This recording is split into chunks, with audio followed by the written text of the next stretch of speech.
I'm Cassandra Mitchell, 34 years old, and the owner of Luminary Hotels, a fact my husband Tyler has never fully appreciated. For years, I've kept my professional success separate from my personal life, watching silently as Tyler dismissed my career as just a hotel job. But everything changed when he canceled my invitation to his brother Max's wedding, claiming my work wasn't important enough to accommodate. The irony? The lavish ceremony was booked at my flagship property, the crown jewel of my luxury hotel chain that his family had no idea I owned. Before I dive into this wild story, where are you watching from today? Hit that like button and subscribe if you've ever had to hide your success to protect someone else's ego. I wasn't born into wealth or privilege. My parents worked multiple jobs in our small Midwestern town just to keep food on the table. From age 14, I was waiting tables at the local diner, saving every penny I earned. While other teenagers spent weekends at the mall, I was studying hospitality management textbooks from the public library. My dream wasn't just to work in hotels, it was to own them. By 22, I had graduated with honors, worked 3 internships, and secured a junior management position at a boutique hotel in Chicago. The hours were brutal, the pay barely covered my studio apartment, but I was learning everything I could about operations, finance, and guest experience. My boss, a weathered industry veteran named Harold, became my mentor and eventually my business partner when I pitched him my vision for a new kind of luxury hotel, one that combined old-world service with modern sustainability practices. Harold invested his retirement savings alongside my meager funds, and we purchased our first struggling property, a once grand hotel in desperate need of renovation. For 2 years, I practically lived there, overseeing every detail of the transformation while learning the business from the ground up. When we reopened as the first Luminary Hotel, the response exceeded our wildest expectations. Travel magazines featured us, celebrities requested our suites, and investors came calling. By 30, I had bought out Harold, ensuring he retired very comfortably, and expanded to 5 properties across the country. By 32, Luminary Hotels had become a recognized luxury brand with 15 locations internationally. The little girl who once couldn't afford new shoes now owned a hotel empire valued at over $300 million. But success came with lessons. 2 serious relationships ended when I discovered my partners were more interested in my wealth than in me. One ex even attempted to take credit for my business ideas during our breakup. After that, I made a decision: my personal life would be separate from my professional success. I wouldn't hide my career, but I wouldn't advertise my ownership or wealth either. I wanted to be loved for who I was, not what I owned. I met Tyler James at a charity gala 5 years ago. I was there as a donor, he attended as part of the marketing team for his company. Tyler was charming, attentive, and refreshingly uninterested in my job when I described myself simply as working in the hotel industry. Our conversation flowed effortlessly from books to travel to our shared love of jazz. For the first time in years, I felt seen for myself, not my bank account. Our romance progressed quickly. Tyler worked as a mid-level marketing executive, making a comfortable but modest living. I appreciated his ambition and creativity. When he talked about his campaigns, his eyes lit up with the same passion I felt for my hotels. We moved in together after 6 months, and he proposed on our 1-year anniversary, a simple but heartfelt proposal at the jazz club where we had our 3rd date. The early days of our marriage were beautiful. We complemented each other well, his creativity balanced my practicality, his spontaneity loosened my structured approach to life. I continued to manage my hotel business, often working long hours, but always making time for our relationship. Tyler seemed supportive, even proud of my work ethic, though he still believed I was simply a hotel manager rather than the owner. It was around our 1st anniversary that I began noticing subtle changes. Tyler's comments about my work hours took on an edge of resentment. "Another late night at the hotel? I guess the sheets won't fold themselves," he'd say with a laugh that didn't quite reach his eyes. When I achieved a major acquisition, doubling our property portfolio overnight, I couldn't share my triumph with my husband. Instead, I told him I'd received a modest promotion, and his response was lukewarm at best. "That's nice, babe. Maybe now they'll stop making you work weekends. The first time I met Tyler's family was at their annual summer barbecue. His brother Max, parents Barbara and Frank, and various extended family members welcomed me politely but with clear assessment in their eyes. It became apparent that the James family valued old money and social connections. Barbara proudly traced their ancestry to Boston Brahmins, while Frank spoke often of his executive position at a legacy financial firm. "So you work at a hotel?" Barbara had asked, wine glass delicately poised in her manicured hand. "How interesting." "In management," Tyler mentioned. "Yes, in operations," I replied, intentionally vague. "Well, everyone needs steady employment," she said with a tight smile before turning the conversation to her country club committee work. Tyler had tensed beside me but said nothing to correct his mother's condescension. Later, when I asked him about it, he shrugged it off. "Mom's just old-fashioned.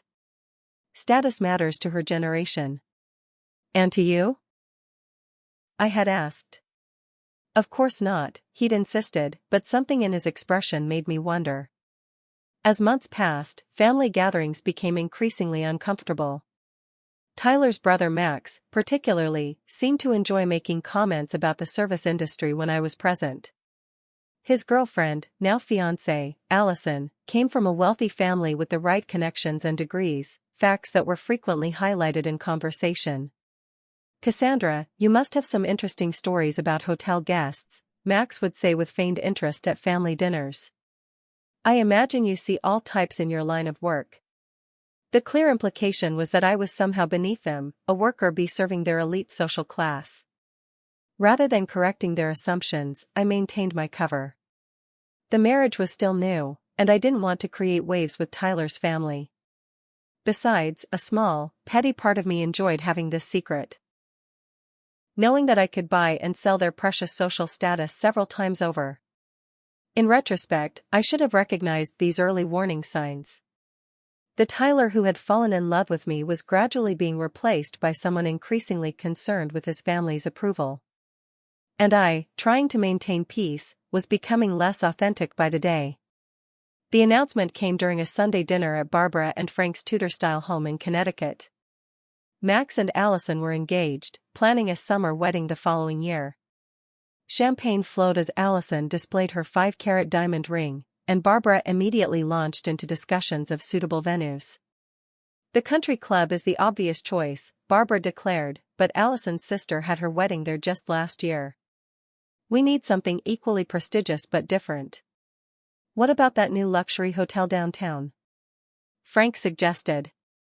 "The Luminary? I hear it's nearly impossible to book for events." I nearly choked on my champagne.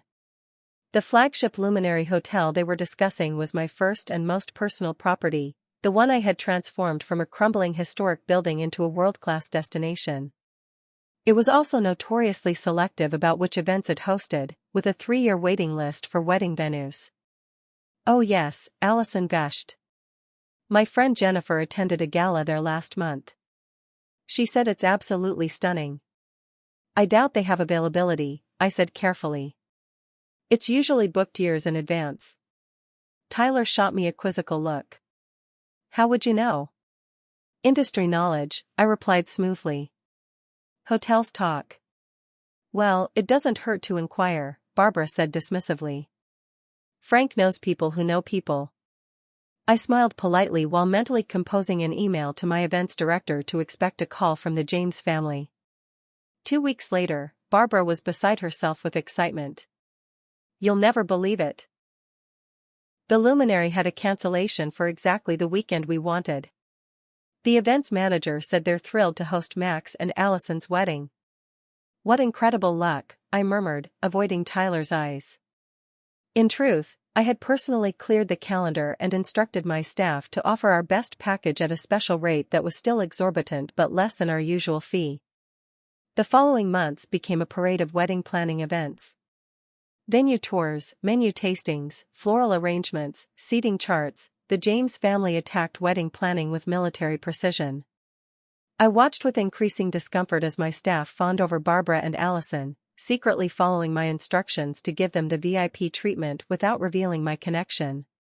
During the initial venue tour, Barbara had introduced me to my own events director, Sophia, with condescending clarity. "This is our son's wife, Cassandra. She works at a hotel too, so she might understand some of the terminology." Sophia, a consummate professional who had worked with me for 8 years, betrayed nothing as she shook my hand. "Lovely to meet you, Mrs. James. How interesting to have someone with industry knowledge in the family." Only the slightest twinkle in her eye acknowledged our shared secret. The first real tension arose when a major business opportunity conflicted with a wedding planning weekend. A struggling boutique hotel chain in California had unexpectedly come on the market, a perfect addition to our portfolio if we could move quickly. The negotiations required my personal attention on the same weekend as the bridesmaids' luncheon and groomsmen's golf outing. "I can't believe you're choosing work over family," Tyler said when I told him I needed to be in San Francisco that weekend. "This is Max's only wedding." "It's one event out of dozens," I replied, trying to remain calm. "And this is a critical meeting that could mean a major expansion for the company." "An expansion for the company?" Tyler scoffed. "You're not the CEO, Cassandra. Whatever promotion you're chasing can wait. My mother has been planning this weekend for months." The word stung. If only he knew I wasn't chasing a promotion but evaluating a multi-million-dollar acquisition that would add 7 properties to my company. Instead of explaining, I retreated. "I'll try to reschedule," I said, knowing I wouldn't. The argument that followed was our first serious fight. Tyler accused me of not valuing his family, while I defended my professional commitments without being able to explain their true importance. In the end, I went to San Francisco, successfully negotiated the acquisition, and returned to cold silence from Tyler and thinly veiled hostility from his family. "Cassandra clearly has different priorities than the rest of us," Barbara commented during the next family dinner. "Not everyone understands the importance of family traditions." Tyler said nothing to defend me, and another small crack formed in our marriage. As the wedding date approached, the tensions between Tyler and me grew more pronounced. My hotel chain was expanding rapidly, requiring more of my attention at the very time the James family expected my complete devotion to wedding preparations. While I tried to balance both worlds, it became increasingly clear that Tyler had been portraying my career to his family very differently than the reality. "Tyler mentioned you might be getting more shifts at the front desk soon," Frank commented during a dinner in early spring. "Always good to see initiative in the workplace." I looked at Tyler in confusion. "Front desk?" He laughed awkwardly. "Dad misunderstood. Cassandra manages operations, not the front desk." Later, in private, I confronted him. "Why does your father think I work the front desk? What exactly have you been telling them about my job?" Tyler had the grace to look embarrassed. "I might have downplayed things a bit. You know how they are. They're snobs about certain professions. So instead of defending my career, you diminished it?" "I was trying to avoid unnecessary judgment," he argued. "Does it really matter what they think you do? We know the truth." But did we? Even Tyler didn't know the full truth, and I was beginning to wonder if he would respect me more or less if he knew I owned the company. The situation came to a head during a family dinner at an upscale restaurant downtown. Max had been describing their wedding plans, including the custom-designed ice sculpture and rare vintage champagne they'd secured. The events manager said they never make exceptions on their champagne list, but they're making one for us, he boasted. "Connections matter," Barbara added with satisfaction. "I'm sure Cassandra could get us free hotel toiletries for the guest welcome bags," Allison said with a laugh that others at the table joined. "Maybe some tiny shampoo bottles," Max added, miming the size with his fingers. I waited for Tyler to say something, anything, to defend me. Instead, he chuckled along with them, though he at least had the decency to look uncomfortable. "Actually," I said quietly, "I could probably help with more than toiletries." The table went quiet, and I felt Tyler stiffen beside me. For a moment, I considered revealing everything, my ownership, my success, the fact that they were getting special treatment because of me, not despite me. The words were on the tip of my tongue when Tyler placed his hand on mine. Cass is just being modest, he said quickly. She's very resourceful at her job. The moment passed and the conversation moved on, but something had shifted inside me. That night, I met privately with Sophia, my events director, at the hotel. I'd like to upgrade Max and Allison's package, I instructed her. The presidential suite for their wedding night, the rare vintage champagne they requested, and the ice sculpture should be twice the size they asked for. Of course, Ms. Mitchell, Sophia replied. If you don't mind my asking, why are you being so generous to people who clearly don't appreciate you? I considered her question. Because this isn't about them. It's about who I am and the standard I maintain, regardless of how I'm treated. But the question lingered in my mind as I drove home. Why was I continuing this charade? Was I protecting Tyler's pride, or avoiding a difficult truth about our relationship? When I arrived home, Tyler was waiting. You seemed upset at dinner, he said cautiously. Your family openly mocked my career, and you laughed along with them, I replied, too tired to soften the blow. They were just joking. Would they have made the same jokes if they knew I was the owner, not an employee? Would you have laughed then? Tyler looked confused. What are you talking about? Owner of what? For a moment, I considered telling him everything. Instead, I sighed. Nothing. Forget it. Look, I know my family can be a bit elitist, but that's just how they are. It doesn't mean anything. It means something to me, Tyler. And your silence means even more. As May turned to June, wedding preparations intensified, as did my work responsibilities. The California acquisition was finalized, adding 7 new properties to my portfolio and requiring extensive integration work. I was averaging 4 hours of sleep, trying to manage both my growing company and the increasing demands of wedding participation. Tyler grew more distant and critical with each business trip I took. I don't understand why a hotel manager needs to travel so much, he complained after I returned from Los Angeles. Can't they hire more people instead of making you do everything? The irony of his statement was painful. If only he knew I was hiring dozens of executives every month as the company expanded. Instead of explaining, I simply said, it's complicated. Well, uncomplicate it, he snapped. Max's wedding is 6 weeks away, and you've missed half the planning events already. The gap between us widened with each passing day. I began to realize that our marriage had been built on a foundation of partial truths and omissions, not just my ownership of the hotel chain, but Tyler's apparent shame about my career and his unwillingness to stand up to his family on my behalf. One evening, I came home late from a particularly grueling board meeting to find Tyler waiting in the living room, an unfamiliar coldness in his eyes. Allison's cousin saw you today, he said without preamble. At the Luminary. She said you were in some sort of executive meeting in the private dining room. My heart sank. Yes, I had a meeting there. With the board of directors? That's what she said.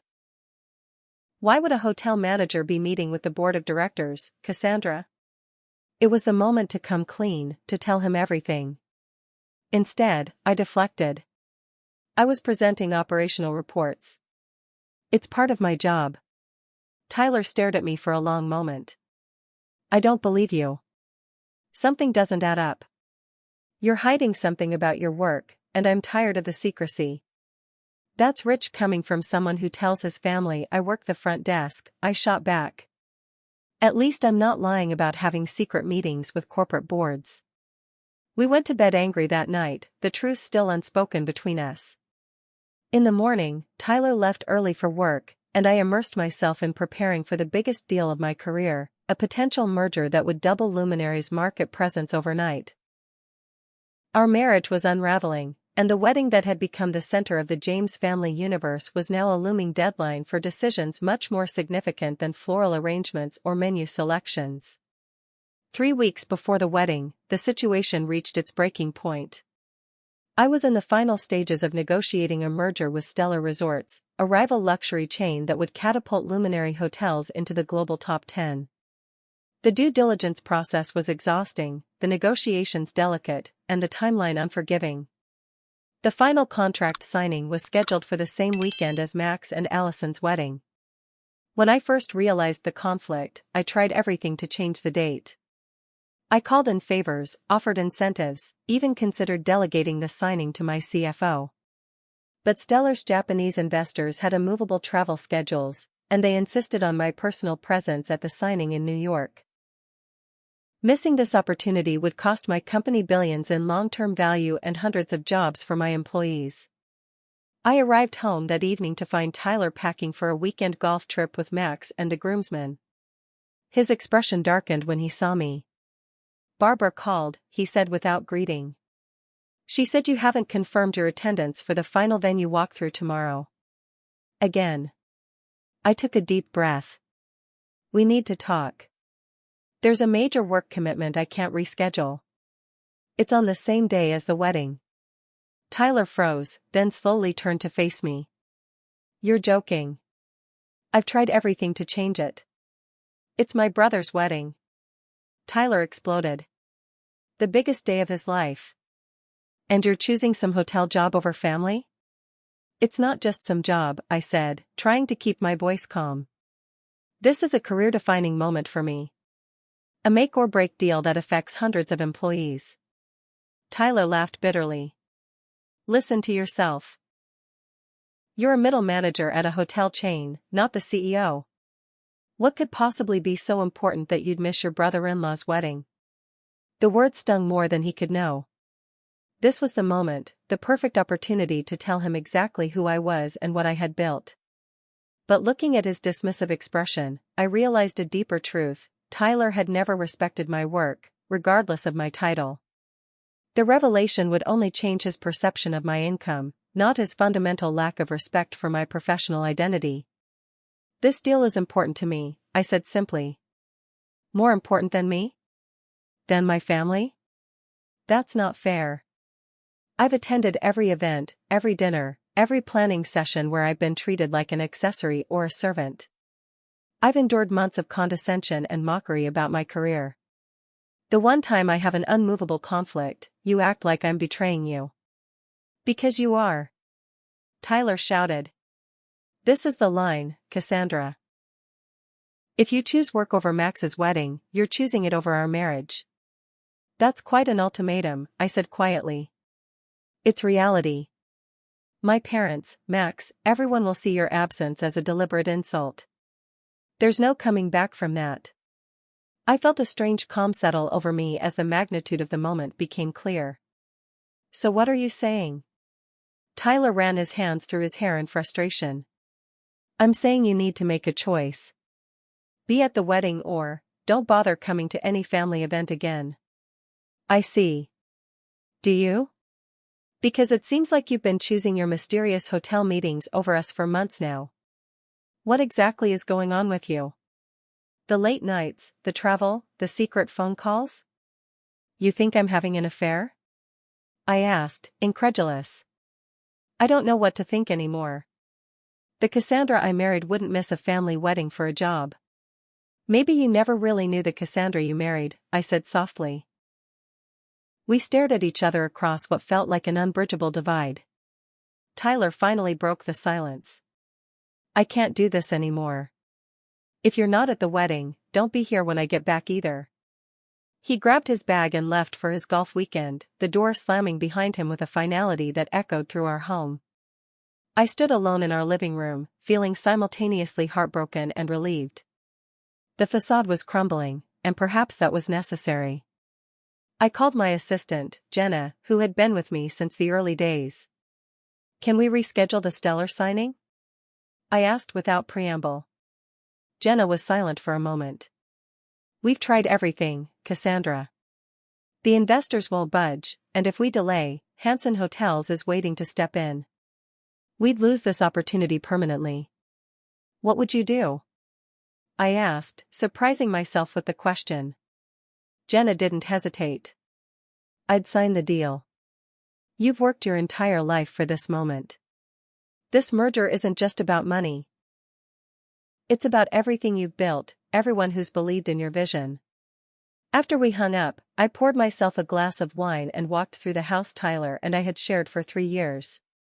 Photos of our wedding, our vacations, moments of happiness now tinged with the knowledge of what had been left unsaid between us. I tried one last time to reschedule the signing. I called Edward Chen, the CEO of Stellar Resorts, directly. Edward, I need a personal favor.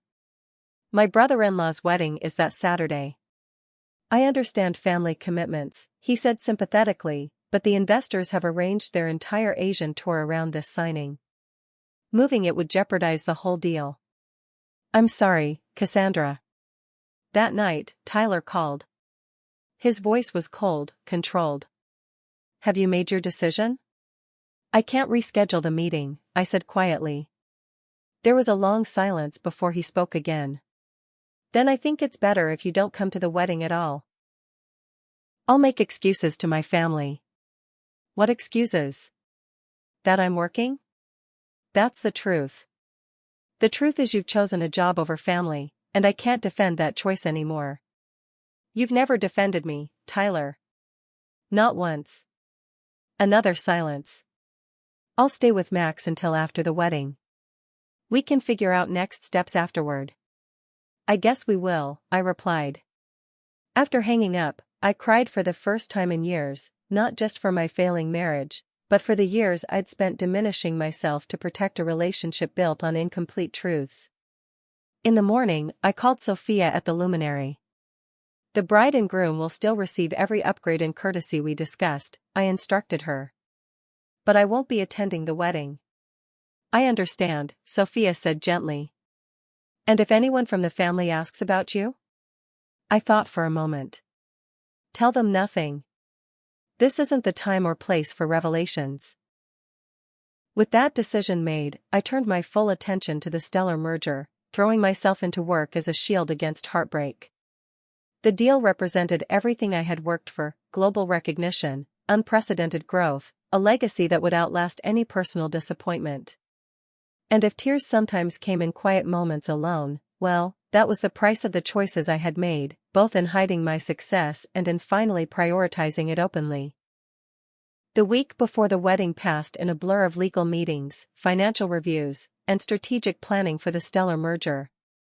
Tyler had moved out temporarily, staying at his brother's place under the guise of wedding preparations, though we both knew it was more than that. We communicated only through terse text messages about practical matters: bills, mail, our shared dog Walker who remained with me. 4 days before the wedding, I had dinner with my best friend Diana, the only person besides my executive team who knew the full truth about my career and marriage. So he really disinvited you to the wedding? Diana asked incredulously, pouring us both another glass of wine in her downtown apartment. His loss. That family never deserved you. I don't know, I sighed. Maybe if I'd been honest from the beginning, things would be different. Or maybe Tyler would have been intimidated by your success and never proposed in the first place, Diana countered. You hid your achievements because past experiences taught you that men can't handle your success. That's not fair to Tyler, I said, surprising myself by defending him. He fell in love with me thinking I was a hotel manager, not a maid.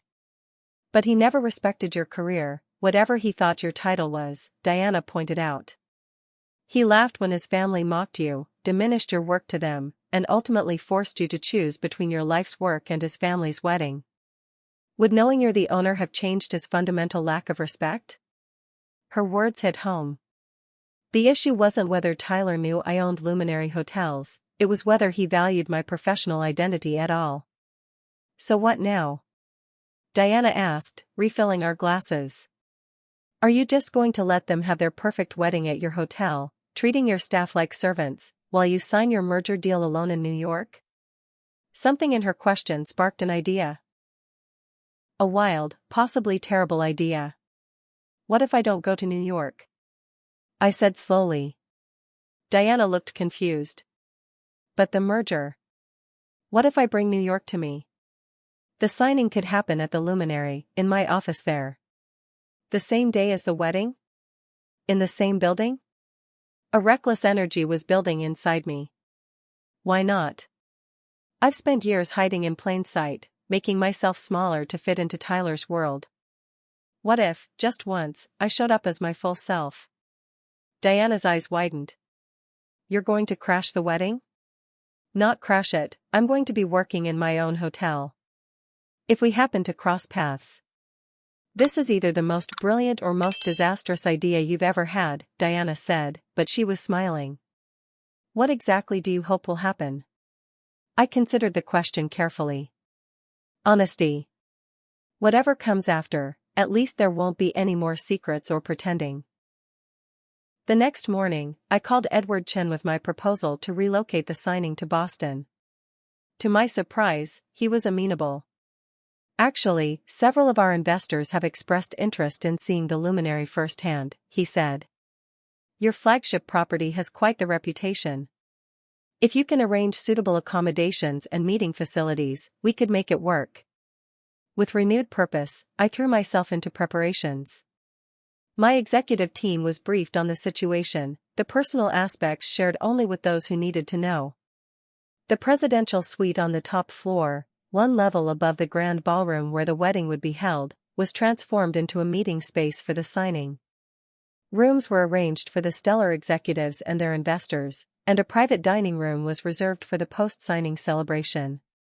Throughout these preparations, I maintained the upgrades for Max and Allison's wedding. Their special day would be perfect, regardless of my personal situation. The James family would experience the luminary at its finest, they just wouldn't know it was my personal gift to them. 2 days before the wedding, I received a text from Tyler, need to pick up some clothes. When will you be out? I replied simply, I'll be at work all day tomorrow. Use your key.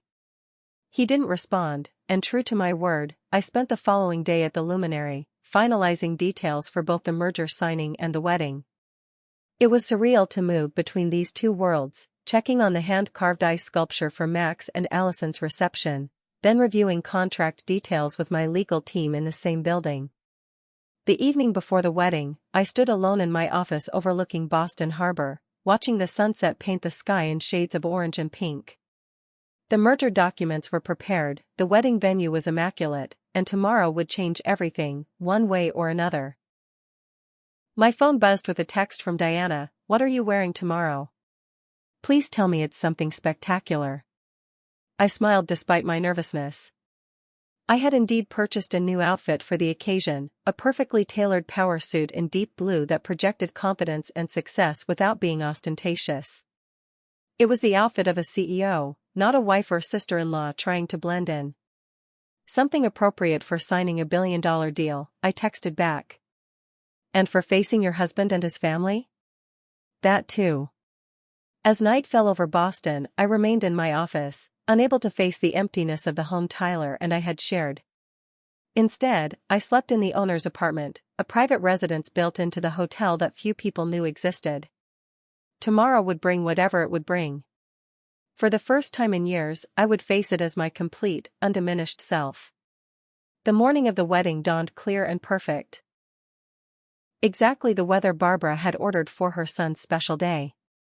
I woke in my private apartment at the luminary, my power suit hanging pressed and ready, merger documents arranged in a leather portfolio on the desk.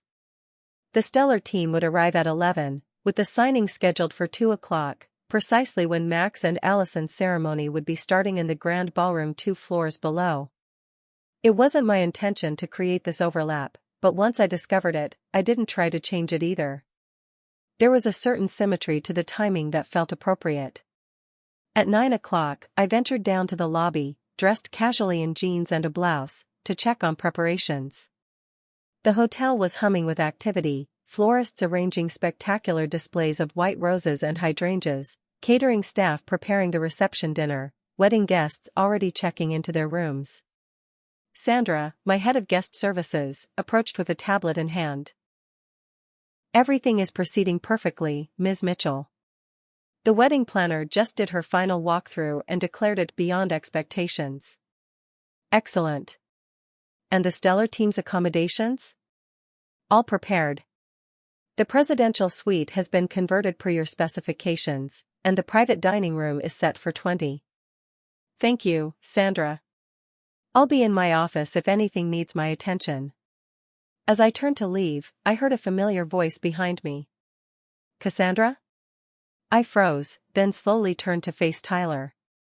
He looked tired, shadows under his eyes, his usually perfect hair slightly disheveled. He was holding a garment bag, presumably his tuxedo for the wedding. What are you doing here? He asked, confusion evident in his voice. Working, I replied simply. Tyler glanced around the bustling lobby, then back at me. I thought you had that big meeting in New York. Plans changed. The meeting's happening here now. His brow furrowed. Here? At Max's wedding venue? That's quite a coincidence. Before I could respond, Barbara's voice cut through the moment. Tyler. There you are. We've been looking everywhere, oh. She stopped short when she saw me. Cassandra. I didn't expect to see you here. Just checking on some work details, I said vaguely. Barbara's smile was tight. Well, it's nice of your workplace to give you a moment to stop by, even if you couldn't take the day off for family. The condescension in her tone was the final straw, the last push I needed. Actually, Barbara, I said calmly, I didn't need to take the day off. I'm always welcome here. Tyler shot me a warning look, but I continued. In fact, I should check if everything is to your satisfaction. The presidential suite for the newlyweds, the vintage champagne, the customized sculpture, all up to standard? Barbara looked confused. How would you know about those details? Because I approved them personally. You, what? Tyler asked. At that moment, Sandra returned with a question that made concealment impossible. Excuse me, Ms. Mitchell, but the executive chef needs your approval on the menu change for tonight's merger celebration dinner. Ms. Mitchell? Barbara repeated slowly. Tyler was staring at me with dawning comprehension. Cassandra, what's going on? I took a deep breath. I own the Luminary, Tyler. Not just this location, the entire Luminary Hotels chain. All 26 properties worldwide. The silence that followed was absolute. Barbara's mouth opened and closed without sound. Tyler had gone pale. That's not possible, he finally managed. You're a hotel manager. I'm the founder and CEO, I corrected gently. I built this company from nothing. That job you've been dismissing for years? It's a global luxury hotel brand valued at over $1 billion. Barbara found her voice at last. But why wouldn't you tell us? Would it have mattered? I asked her directly. Would you have stopped making comments about the service industry if you knew I was the one signing your son's paycheck? Color flooded her cheeks. I never. You did. All of you did. And Tyler let you. Max and Allison appeared then, drawn by the commotion. What's going on? Max demanded. Apparently, Tyler said in a strange, hollow voice, my wife owns this hotel. Max laughed. Very funny. Seriously, what's happening? It's not a joke, I said, turning to him. I own the Luminary Hotels. All of them. Including this one, where you're getting a friends and family discount you didn't even know about. Allison gasped. That's why we got the date when it was supposedly booked solid. And the presidential suite? And the vintage champagne? I nodded. I wanted your day to be perfect, despite everything. I don't understand, Tyler said, his voice rising. Why would you hide this? Were you laughing at us this whole time? No, Tyler. I was protecting myself. After being valued only for my money in previous relationships, I wanted someone who loved me for me. And when I met you, you seemed to be that person. So you've been lying to me for our entire relationship? I never lied about who I am, only about my title and the extent of my success. You're the one who told your family I worked the front desk because you were embarrassed by my career. Tyler flinched. That's different. Is it? You diminished me to make your family comfortable. I simplified my position to protect myself from being valued only for my wealth. We were both hiding things, Tyler. Barbara intervened, her social instincts taking over. This is hardly the time or place for such a discussion. Max is getting married in a few hours. You're right, I agreed. This is Max and Allison's day. I apologize for the disruption. I turned to the bride and groom. Congratulations on your wedding. Everything is arranged exactly as you requested, and the staff will ensure your day is perfect. As I turned to leave, Tyler grabbed my arm. That's it? You drop this bomb and walk away? What about us? What about our marriage? I gently removed his hand. You canceled my invitation to this wedding because my job was too important.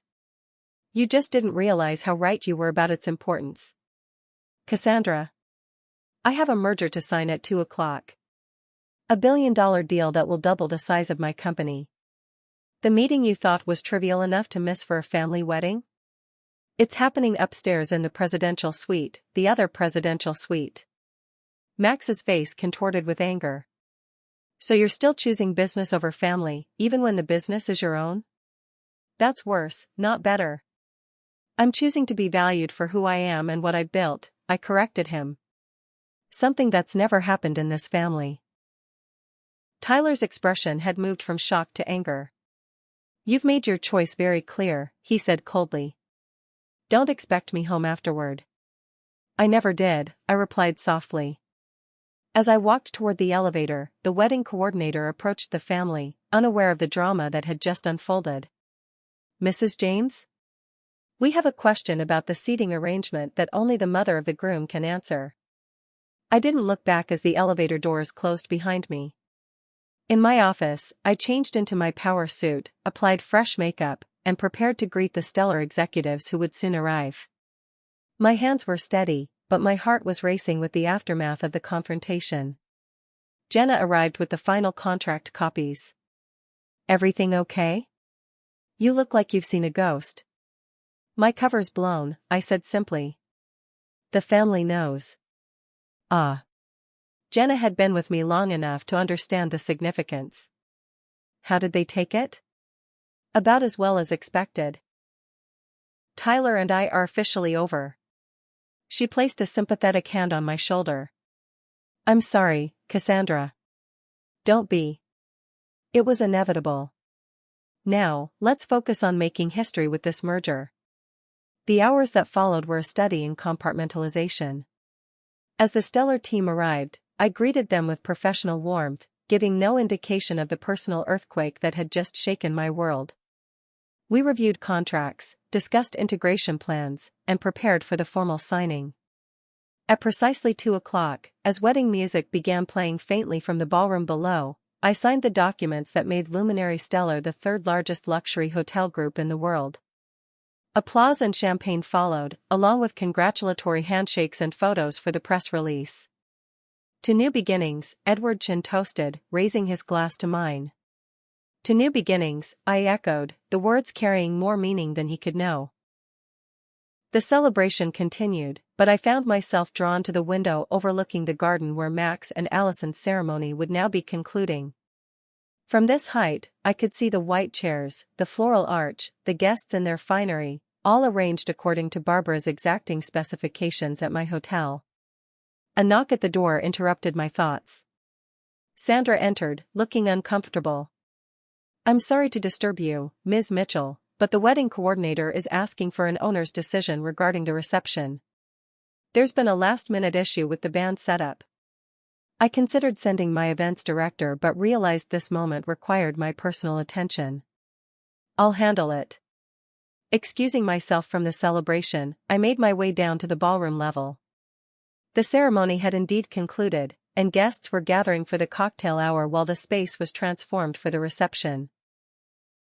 As I consulted with the wedding coordinator and sound engineers near the stage, I was acutely aware of the James family watching from across the room. Tyler's gaze was particularly intense, a mixture of anger and something else, perhaps regret. The technical issue resolved, I was preparing to return to my own celebration when Barbara approached, her social mask firmly in place. "The ceremony was lovely," she said stiffly. "Thank you for the accommodations." "You're welcome. Everything will continue exactly as planned for the reception." She nodded, then hesitated. "I owe you an apology, Cassandra. Regardless of titles or positions, we haven't treated you with the respect you deserve." The admission surprised me. "Thank you for saying that. Will you be joining the reception now that you're here?" I shook my head. "I wasn't invited, remember? Besides, I have my own celebration upstairs." "I see." She glanced toward Tyler, who was watching us from a distance. "For what it's worth, I think my son has made a terrible mistake." "So do I agreed. "But not the one you're thinking of. His mistake wasn't canceling my invitation, it was never seeing me for who I really am." With that, I turned and walked back toward the elevator, head held high. As the doors opened, Tyler approached, his expression unreadable. "We need to talk," he said. "Not today," I replied. "Today you're the best man at your brother's wedding, and I'm the CEO closing the biggest deal of my career. Whatever's left to say can wait." "Is there anything left to say?" he asked quietly. I met his gaze directly. "That depends on whether you're more upset about me hiding my success or about having to acknowledge it now that you know." The elevator doors closed between us, a fitting metaphor for the division that had always existed in our marriage, now simply made visible. Upstairs, I rejoined the merger celebration, raising a glass with my new partners while wedding music played faintly below. For better or worse, both celebrations marked endings and beginnings, a wedding and a merger, each transforming separate lives into something new. By evening, the stellar team had departed for a group dinner in the city, and the wedding reception was in full swing in the ballroom. I sat alone in my office, watching the city lights come on across the harbor, reflecting on the day's events. My phone buzzed with a text from Diana. "How did it go?" "It's over," I replied simply. "Both the merger and the marriage." "Are you okay?" I considered the question carefully. Was I okay? The marriage I had invested 3 years in was ending. The secret I had guarded for so long was exposed. The careful separation of my personal and professional lives had collapsed. Yet beneath the pain and upheaval, I felt something unexpected: relief. The exhausting work of being less than I was, of hiding my accomplishments, tempering my ambitions, making myself smaller to fit someone else's expectations, was finally over. I texted back. For the first time in years, I'm completely myself. As night fell over Boston, wedding guests danced below while I sat in my office, the owner of the luminary in name and now in truth, no longer hiding in the shadows of my own success. The days following the wedding unfolded in a blur of professional triumph and personal recalibration. The luminary stellar merger made headlines in the business press, with my photo appearing in the Wall Street Journal and Forbes. "Hotel Queen expands empire," declared one headline, while another asked, "Is Cassandra Mitchell building the next Hilton dynasty?" The publicity made it impossible to maintain any pretense about my career or success. My secret was fully, publicly out. Tyler moved out of our home permanently the day after the wedding, while I was at the office handling merger integration plans. He left his key on the kitchen counter along with a short note: "I need time to process everything. We'll be in touch about next steps." For a week, we had no contact. I threw myself into work, overseeing the complex process of combining 2 major hotel chains while maintaining the luxury standards both brands were known for. The days were long and exhausting, but the mental engagement was a welcome distraction from my personal situation. Then the text messages started coming from Tyler, alternating between anger and attempts at reconciliation. "How could you hide something so huge from me for years?" Followed the next day by, "I miss you. Can we talk?" Then, "Did you ever actually love me, or was I just some experiment in living like a normal person?" And later, "I'm sorry about the wedding. I see now why your work was so important." I responded only to his direct questions, keeping my answers brief and unemotional. The time for tears had passed, replaced by a clear-eyed assessment of what our marriage had truly been, and what it couldn't be going forward. Meanwhile, I discovered that various members of the James family had left one-star reviews for several luminary properties online. "Overpriced and pretentious," wrote Barbara. "Staff seemed arrogant," added Frank. Max's review was the most pointed: "Owner lacks integrity and basic family values." Rather than retaliating, I instructed our social media team to respond with professionalism: "We're sorry your experience didn't meet your expectations. We strive for excellence with all our guests and welcome specific feedback on how we can improve." Taking the high road wasn't easy, but it reinforced who I wanted to be, both as a person and as a business leader. 3 weeks after the wedding, Tyler finally requested a face-to-face meeting. I suggested my office at the Luminary, neutral yet personal territory.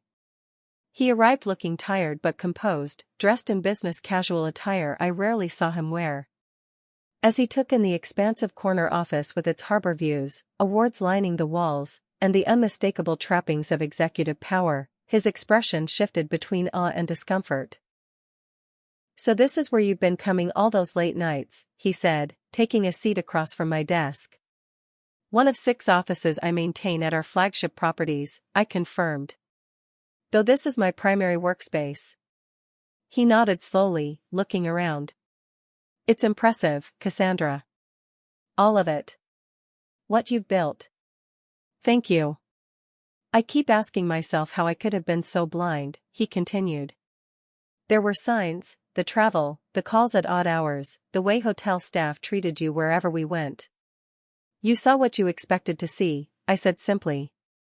"Did you ever plan to tell me?" he asked. I considered the question honestly. "I don't know. Early in our relationship, I kept it private because of past experiences with people who valued me only for my success. Then it became easier to maintain the status quo than have a difficult conversation. After a while, the deception grew too large to easily correct." "So you were protecting yourself from me," he said, hurt evident in his voice. "Initially. Later, I think I was protecting you too, your pride, your sense of identity in the relationship." "That wasn't your decision to make," Tyler said with a flash of anger. "You're right," I acknowledged. "It wasn't. Just like it wasn't your decision to diminish my career to your family to make them more comfortable." He had the grace to look ashamed. "I've been thinking about that a lot. About how I never stood up for you, even when I thought you were just a hotel manager. That was wrong, regardless of your actual position." We sat in silence for a moment, the weight of our mutual failures hanging between us. "Where do we go from here?" Tyler finally asked. "I think we both know the answer to that," I said gently. Our relationship was built on a foundation that wasn't completely honest, from either side. You never fully respected my career, whatever you thought it was. And I never trusted you enough to share my full self. "We could try again," he suggested, though his tone lacked conviction. "Start over with everything on the table. Could you be happy married to someone whose success so dramatically overshadows yours?" I asked directly. "Be honest, Tyler. Not just with me, but with yourself." He looked away, and I had my answer. "I've already contacted a divorce attorney," I said. "They'll be in touch with terms that I think you'll find more than fair." Tyler's eyes widened slightly at the word divorce, though it couldn't have been a surprise. "Just like that? 3 years of marriage, ended in a business meeting?" "Our marriage ended the moment you decided my career wasn't important enough to warrant inclusion in your family's wedding," I replied. "Everything since has just been acknowledging that reality." He stood, emotion finally breaking through his composed facade. "I did love you, Cassandra. That was never a lie." "I loved you too," I said softly. "But love isn't enough when there's no foundation of mutual respect and honesty. We both deserve better than what we've given each other." After Tyler left, I stood at my office window watching the harbor, feeling a complex mixture of sadness and liberation. A chapter of my life was ending, but perhaps a more authentic one was beginning. The divorce proceedings were mercifully straightforward. Our prenuptial agreement, signed when Tyler believed I was a middle manager and I knew better, proved unnecessary as he didn't contest my generous settlement offer. 6 months after the wedding that I never attended, our divorce was finalized with minimal drama or public attention. During those months, I reclaimed parts of myself that had been carefully tucked away during my marriage. I spoke at industry conferences I had previously declined to avoid publicity. I accepted a profile in Business Insider that I would have redirected to a company spokesperson before. I even renovated my home, replacing the compromised decor that had represented our blended tastes with spaces that fully expressed my aesthetic. Most importantly, I established a new policy for myself: no more diminishing my light to make others comfortable. Any future relationship would begin with complete honesty about who I was, what I had built, and what mattered to me. The Luminary Stellar integration proceeded successfully, with our combined company now recognized among the world's premier luxury hotel groups. I found renewed passion for the work, introducing sustainability initiatives that had once been back-burner projects and mentoring young women in the industry who faced the same challenges I had. 8 months after the wedding day revelation, I was attending a charity gala in Chicago, no longer as an anonymous donor but as an honored guest. During the dinner, I found myself seated beside a neurosurgeon named Michael who, refreshingly, seemed neither intimidated by my success nor attempting to compete with it. "I read about your merger," he mentioned casually over dessert. "The integration strategy you outlined in that Harvard Business Review interview was brilliant, maintaining the distinct brand identities while consolidating the operational infrastructure." I looked at him with surprise. "You read HBR?" He laughed. "Hospital administration requires a working knowledge of business strategy. Your approach to luxury service has applications in patient care, believe it or not." Our conversation flowed easily from business to medicine to books to travel, without the careful self-editing I had grown accustomed to. When he asked for my number at the end of the evening, I provided it without hesitation or qualification. "Fair warning," I said with a small smile, "I run a global company that requires significant time and attention." "Fair warning back," he replied, "I sometimes get called away to perform emergency brain surgery at inconvenient hours." Whether anything would develop with Michael remained to be seen, but the interaction reinforced what I had learned through the painful dissolution of my marriage: authentic connections could only be built on the foundation of one's whole, undiminished self. As for the James family, I occasionally heard updates through mutual acquaintances. Max and Allison had moved to Connecticut near his parents. Tyler had taken a marketing director position with a tech startup in Seattle, as far from Boston as he could reasonably go while remaining in the continental United States. I harbored no ill will toward any of them. The experience, painful as it had been, had led me to a necessary truth about myself and what I needed in relationships. I wouldn't trade that hard-won wisdom, even to erase the hurt that had accompanied it. On the 1-year anniversary of the wedding day revelation, I received an unexpected email from Barbara James. "Cassandra, I hope this message finds you well.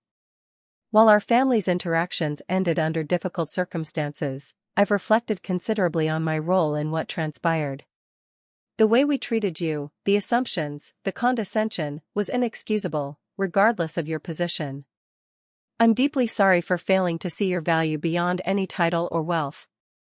If nothing else, this experience has taught me to examine my biases and treat others with more genuine respect.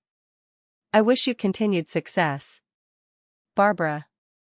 I read the message twice, appreciating the growth it represented, before composing a brief but sincere response.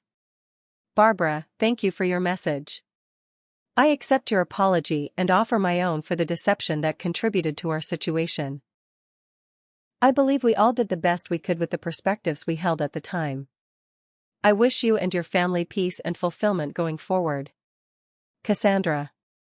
That evening, sitting in my office overlooking the harbor lights, I reflected on the journey of the past year. The path hadn't been what I expected, but it had led me to a place of greater authenticity and self-acceptance than I had ever known. The girl who had once worked double shifts at a local diner to save for college, who had transformed a failing hotel into a global luxury brand, who had hidden her light under a bushel to protect a relationship that couldn't sustain the full force of her success, she had finally, fully emerged into her own power. And that, perhaps, was the most luxurious accommodation I had ever provided, the space to be completely, unapologetically myself. Have you ever had to hide part of yourself to make others comfortable? I'd love to hear your experiences in the comments below. Don't forget to like this video if you found my story relatable, subscribe for more real-life experiences, and share with someone who might need a reminder that they don't need to dim their light for anyone. Thank you for listening to my journey, and remember, your authentic self is always worth revealing, even when it's difficult. Until next time.